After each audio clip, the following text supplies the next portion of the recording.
मेरी एक 3 साल की बेटी है। तो मेरा क्वेश्चन उससे रिलेटेड है कि अभी 1 वीक पहले ही आपकी एक वीडियो आई थी कि बचपन में ही मेन कंडीशनिंग बच्चों की हो जाती है 15 साल की एज तक, what what they learn, what they absorb from the environment. तो ऐसा क्या करें कि उनकी ग्रोथ एक पॉजिटिव फॉर्म में हो और किसी चीज को लेके कंडीशनिंग ना हो, पक्की कंडीशनिंग ना हो। Just encourage her to ask as many questions as possible. Let her question everything. बस ये सिखा दो उसको कि बचपन से ही क्वेश्चन पूछने से कभी पीछे नहीं हटना है, और जब भी वो कोई क्वेश्चन पूछे, give your 100% attention to her. Show genuine interest in her question, चाहे वो आपको मीनिंगफुल लगे या मीनिंगलेस लगे, चाहे इंटेलिजेंट क्वेश्चन लगे या फूलिश लगे, क्योंकि ये तो हमारा अपना पर्सपेक्टिव है जो हम बोलते हैं इंटेलिजेंट है, फूलिश है, जबकि बच्चों के क्वेश्चन एक्चुअल में इंटेलिजेंट होते हैं, क्योंकि वो कुछ भी पूछ लेते हैं.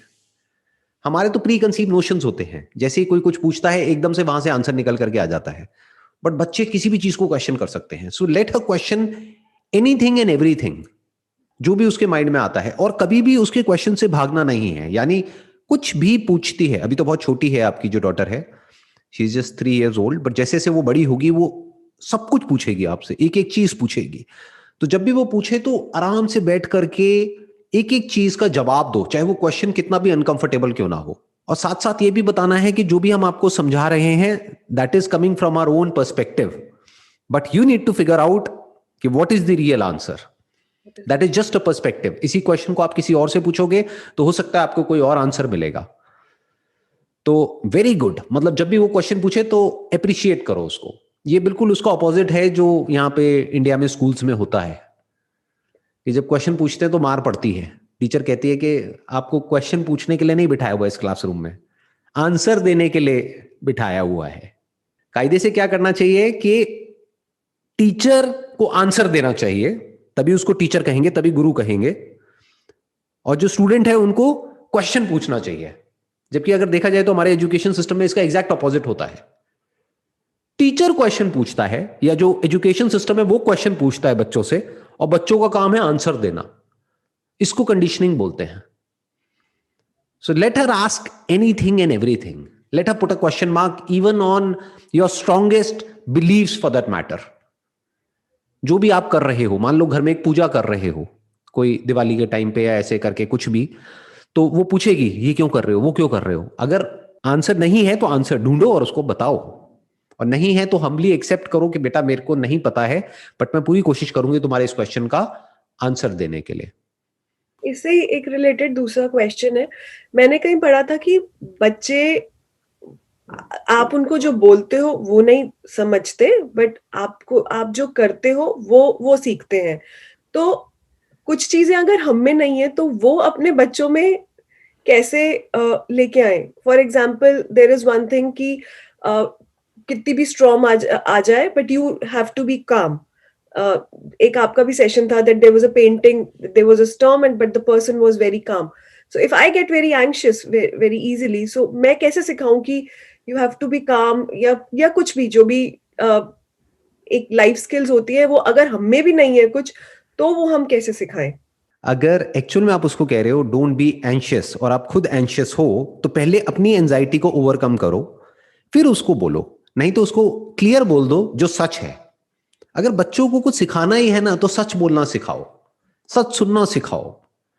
That is more important than any skill और any habit for that matter. कि उनको सच बोलने की आदत पड़े, और सच बोलने पर उनको एप्रिसिएशन मिले, और हम भी सच बोले. ये बहुत जरूरी है. मतलब इमीडिएटली अगर आपसे भी कोई गलती हो गई, जैसे आप उसको कुछ सिखा रहे हो और आपने खुद ने वो गलत काम कर दिया या आपके हस्बैंड ने कर दिया, तो इमीडिएटली आप लोगों को उसको सॉरी बोलना चाहिए कायदे से. जैसे मेरी बेटी मेरे को टोकती है, मैं अपने फ्रेंड्स के साथ में जब फोन पे बात करता हूं तो एक आध वर्ड कोई ऐसा मुंह से निकल जाता है, तो इमीडिएटली उसकी आवाज आ जाती है पीछे से, पापा. तो मैं कहता हूं अच्छा सॉरी सॉरी सॉरी. कहने का मतलब है कि जो भी आप करते हो उसी से वो सीखते हैं बच्चे, इसमें कोई डाउट नहीं है. और एक्चुअल में अगर आप थोड़ा और डीपली अगर इसको समझेंगे फ्रॉम द साइकोलॉजी पर्सपेक्टिव, आप भी क्या हो, वो नहीं जो आप बोल रहे हो, वो जो आप कर रहे हो. कोई भी इंसान बोलता कुछ और है, एक्चुअल में होता कुछ और है. तो कोशिश करो कि अपने आप को जो आप कर रहे हो उस लेवल पे चेंज करो, और नहीं कर रहे तो एक्सेप्ट करो इस बात को, और अपने बच्चे को बताओ कि बेटे मैं तो नहीं कर पाई अपनी इस प्रॉब्लम को ओवरकम, हो सकता है तुम भी ना कर पाओ, बट हो सकता है तुम कर जाओ। डोंट टेल हर कि ये सही है ये गलत है। फॉर एग्जाम्पल स्मोकिंग है, तो आप अपने पर्सपेक्टिव से कहेंगे तो आप क्या सिखाएंगे बच्चे को? अरे बहुत बुरी चीज होती है, कभी हाथ भी मत लगाना, ये मत करना, वो मत करना, ये हो जाता है, वो हो जाता है। ये सब बोलने की क्या जरूरत है? उसको बताओ देखो इसके कुछ बेनिफिट्स भी हैं और कुछ नुकसान भी हैं, तुम्हारी मर्जी, तुम्हें पीना है पियो, नहीं पीना मत पियो। उन पे छोड़ो ना, तभी तो वो सोचेंगे, तभी तो उनका माइंड डेवलप होगा।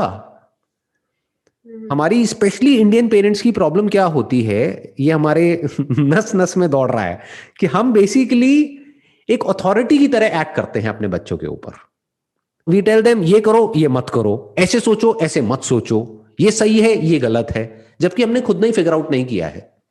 आइडियली क्या करना चाहिए? Let them ask and question anything and everything. जैसे एक हमारे घरों में डायलॉग बहुत चलता है इंडिया में कि भाई बड़ों के आगे ना बहस नहीं करते, बड़ों से सवाल नहीं पूछते, बड़ों को पलट करके जवाब नहीं देते। तो अगर कभी ऐसा कुछ आपके मुंह से निकल जाए तो बी अवेयर कि इमीडिएटली ये बात बोलो उस बच्चे को कि ऐसा कुछ नहीं है। बड़ा छोटा क्या होता है, कोई भी हो सामने वाला, अगर आपको उसकी बात समझ नहीं आ रही है या गलत लग रही है तो उससे पूछो, ढंग से पूछो लेकिन पूछो। अगर कोई भी बात किसी की भी समझ नहीं आ रही, डरने की जरूरत नहीं है किसी से भी। कोई भी है कुछ भी ऐसा कह रहा है जो तुम्हें समझ नहीं आता है तो पूछो, आस्क एवरीथिंग। कभी कभी जैसे हम उसे ऐसे ही बोल देते हैं सिली, तो वो भी हमको हमारी गलती पे बोल देती है silly mama. So right, because of our conditioning एक बार को सुन के लगता है what, but then what you are saying goes with that.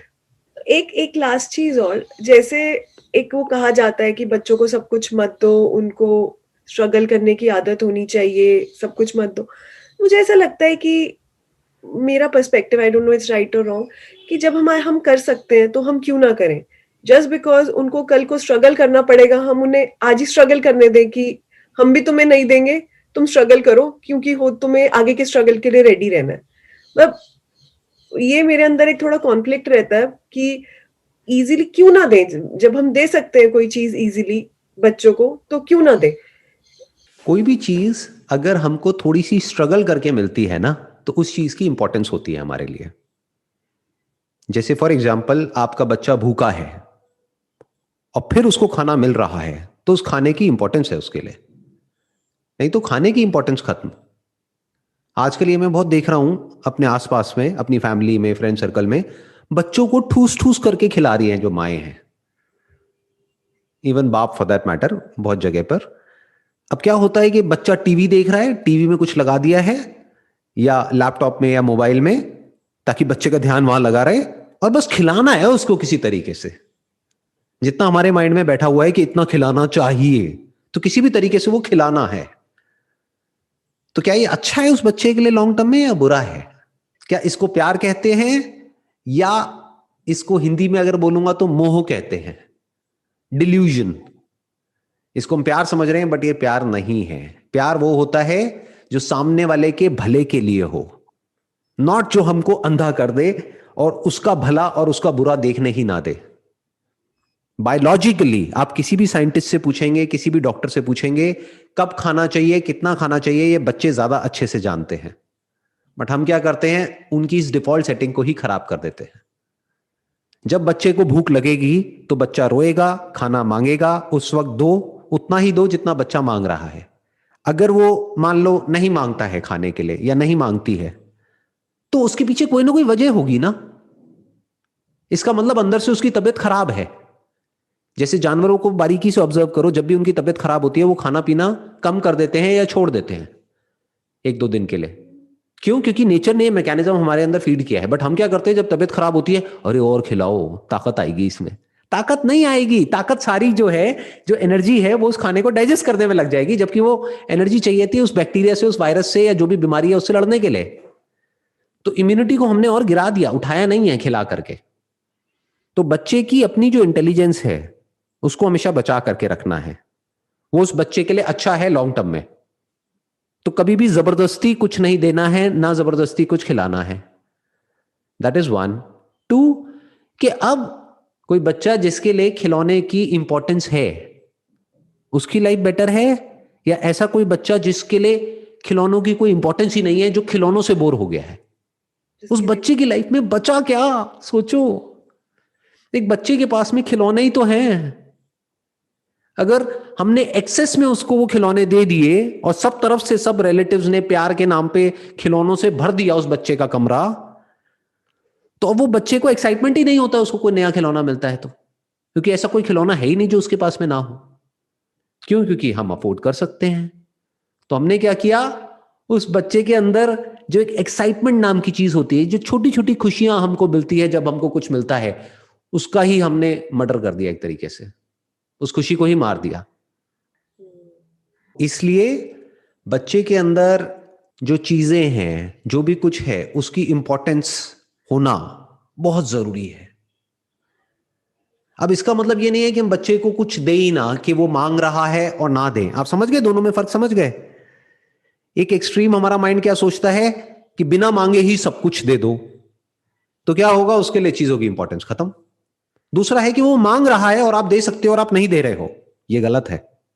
दे सकते हो तो दे दो, बशर्ते कि वो उस बच्चे को हार्म नहीं कर रहा है किसी तरीके से, बट उस बच्चे की खुद के अंदर से आ रहा है और वो मांग रहा है, not out of your own guilt कि भाई मेरे पास में और मेरे हस्बैंड के पास में टाइम तो होता नहीं है, हम अपना काम में लगे रहते हैं, अब हम इतना कमा रहे हैं, थोड़ा सा बच्चे को दे देते हैं तो वो कॉम्पेंसेट हो जाएगा।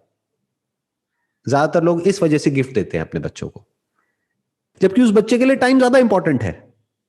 आप उसको मत दो ना टॉयज, बट उसके साथ में टाइम स्पेंड करो। सिर्फ आप ही नहीं, आपके हस्बैंड भी, आपकी फैमिली, सब लोग मिल करके इकट्ठे इस तरीके से टाइम स्पेंड करो जब ना कोई मोबाइल फोन हो आपके पास में, आपके हस्बैंड के पास में, उस बच्चे के पास में, ना कोई गैजेट हो, ना कोई टॉय हो, बस आप तीनों हो।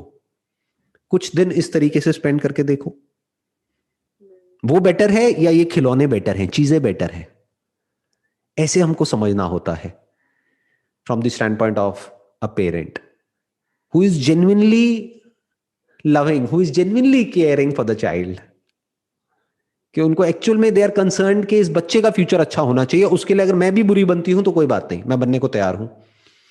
फॉर एग्जाम्पल, आज की डेट में क्या हो गया है, अभी तो आपकी बच्ची बहुत छोटी है, जैसे जैसे बड़ी होगी ना, आप देखोगे बहुत सारी वीडियो गेम्स आ गई हैं बच्चों के लिए। उसमें क्या होता है, वर्चुअल बक्स होते हैं।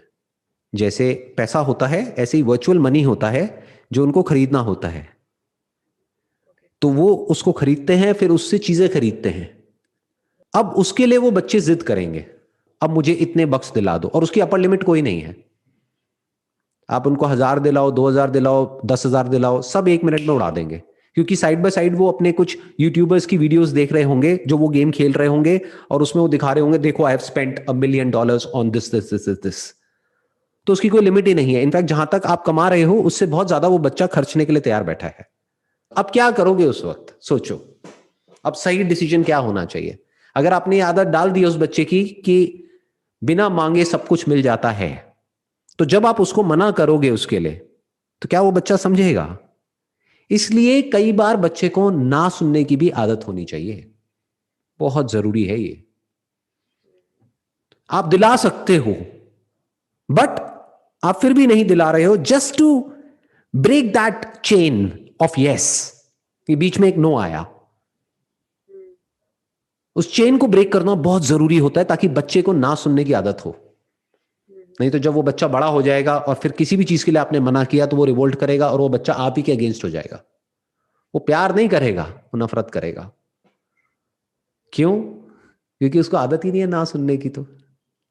तो इसका क्या सोल्यूशन है? जैसे जैसे बच्चा बड़ा होगा उसकी पॉकेट मनी शुरू कर दो, तो उससे क्या होगा, उसको पैसे की इंपॉर्टेंस भी समझ आएगी।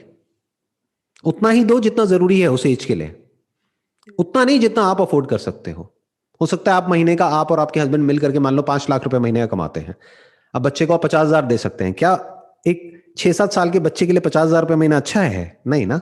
तो उसके लिए उतना ही दो जितना जरूरी है, मान लो 2,000 रुपए महीना, जिससे कि उसको अपना सब कुछ मैनेज करना है। अब वो अपने टॉयज भी इसी में से लेगा बच्चा, अपने जो बक्स खरीदने हैं ऑनलाइन ये भी उसी में से लेगा, जो भी कुछ करना है इसी में से होगा। इसके अलावा 1 रुपए भी और नहीं मिलेगा।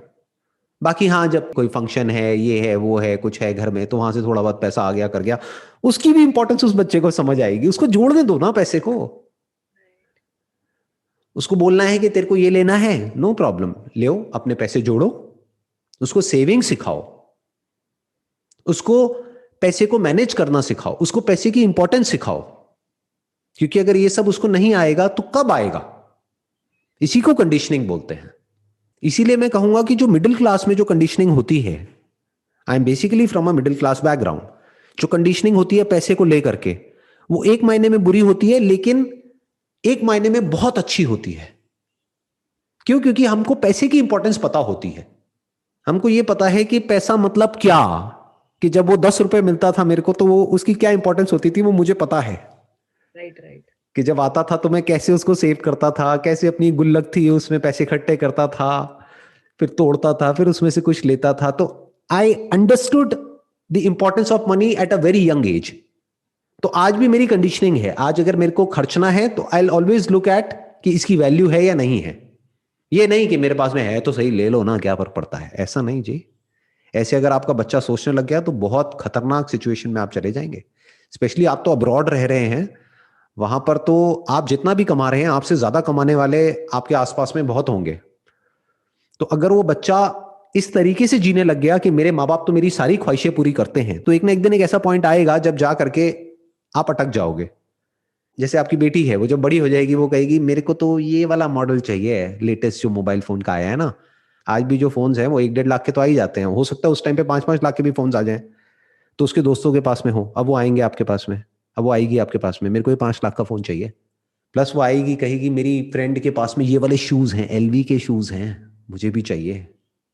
तो कहीं तो ना बोलना पड़ेगा ना। तो उसको ना सुनने की ये जो आदत है, ये अभी से डालनी पड़ेगी, तभी आगे जाकर के उसको बहुत बेनिफिट होगा लाइफ में।